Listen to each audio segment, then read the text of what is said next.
मेरे साथ इस वक्त गाज़ियाबाद के पूर्व मेयर प्रत्याशी रहे लालमन सिंह, जो कि कांग्रेस के वरिष्ठ नेता हैं और कई अहम पदों पर कांग्रेस में अपनी भागीदारी निभाई है। लालमन जी से वोट चोरी पर आज बात करेंगे। लालमन जी, आपका हमारे चैनल में स्वागत। बहुत बहुत धन्यवाद। हाल ही में वोट चोरी की जो शिकायतें सामने आई हैं उन पर सबसे बड़ी गड़बड़ी आपकी नज़र में कहां पर हुई है? देखो, माननीय राहुल गांधी जी के द्वारा कर्नाटक में एक विधानसभा महादेवपुरा, वहाँ चुनाव आयोग से जो वोटर लिस्ट थी 5 बिंदुओं के पर, वहाँ जो है जो काम हुआ 6 महीने लगे उस काम में। तो 5 बिंदुओं पर जो त्रुटि पाई गई और वो त्रुटि इतनी भयंकर थी, इसमें चुनाव आयोग जो था और सरकार से मिलकर वो एक पक्षीय काम कर रहा था, जो बीजेपी के लिए काम कर रहे थे। और महत्वपूर्ण बात यह है कि आरोप लगाना अलग बात है और साक्ष्य जब होते हैं उसको नकारा नहीं जा सकता।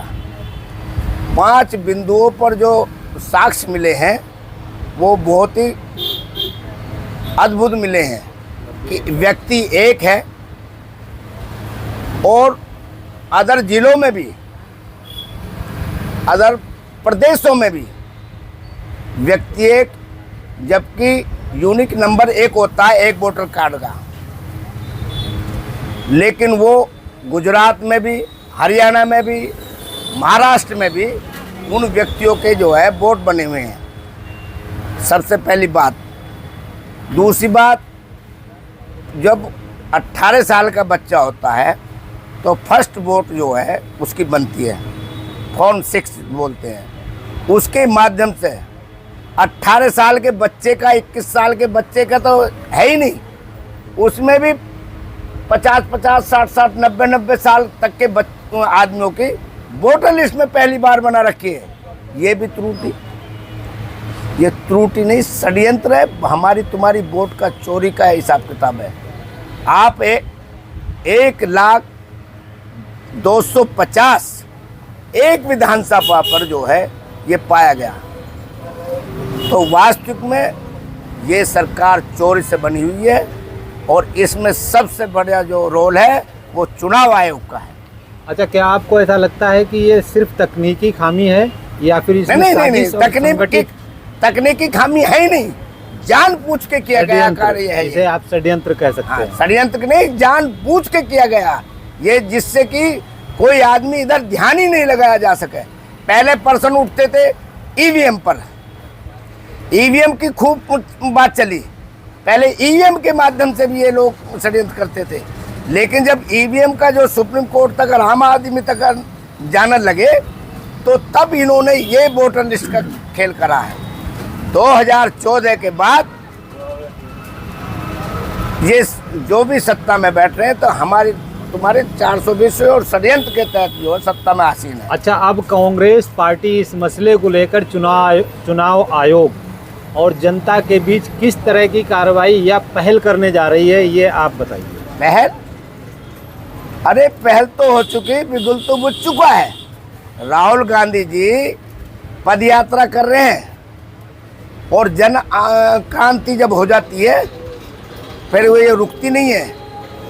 विचार जो है, विचारों का जो क्रांति आ जाती है, जब किसी के प्रति बिगुल बढ़ जाता है तो उसे कोई तोप और सरकार उसका सामना नहीं कर पाई है।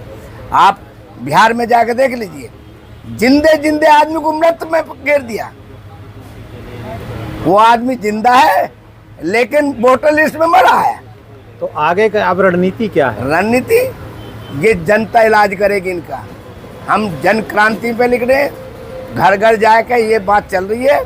अभी तो बिहार देख लेना, बिहार का मतदाता जागरूक है और इन जागरूक नागरिक जब हो जाता है तो बड़े से बड़ा शक्तिशाली कितना भी हो उसका सामना नहीं कर सकता। वोट चोरी से लोकतंत्र की साख को कितना नुकसान पहुंचता भाई, है और आप जनता को क्या संदेश देना चाहते हैं? देखिए, लोकतंत्र में सबसे पहला अधिकार यदि कोई है तो वो वोट का है।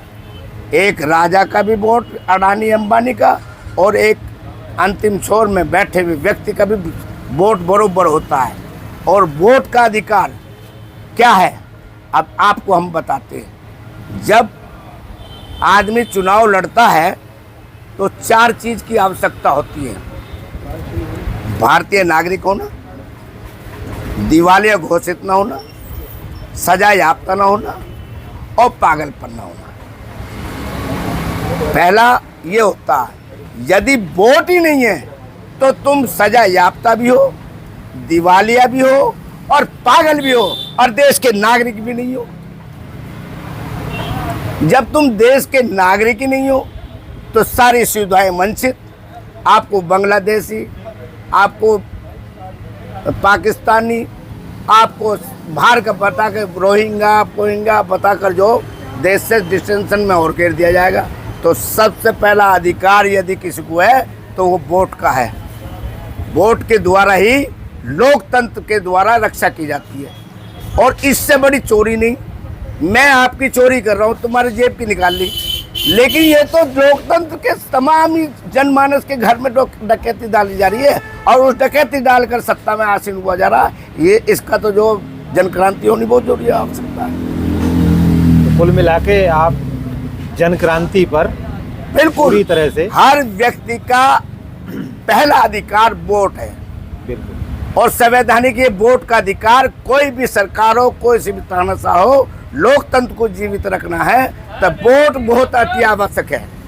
वोट बहुत अति आवश्यक है। और हर जागरूक नागरिक को जो है वोट के अधिकार को छीनने नहीं देना चाहिए, क्योंकि वोट का ही अधिकार आपको देश के नागरिक के भूमिका में प्रथम लाता है। जितनी भी वो है सरकारी लोकतंत्र के द्वारा जो आप चीज़ें जाती हैं, क्या नाम है, आपको हक अधिकार मिलते हैं, वो उसी वोटर कार्ड से मिलेंगे और उसी के द्वारा ही आप प्रत्याशी और जनप्रतिनिधि भी बन सकते अब हैं। जनता से क्या अपील है आपकी? मैं ये कहता हूँ, हर नागरिक को 18 साल का यदि बच्चा कोई होगा है तो उसको अपनी वोट को बनवाना चाहिए। वोट का पहला अधिकार वोट, व्यक्ति का पहला अधिकार वोट। एक व्यक्ति एक वोट, एक व्यक्ति एक वोट। इसलिए जो बच्चा 18 साल का होगा या कोई भी व्यक्ति है भारत का नागरिक, सबसे पहले वोट के अधिकार को छीनने न दे। चलिए, धन्यवाद।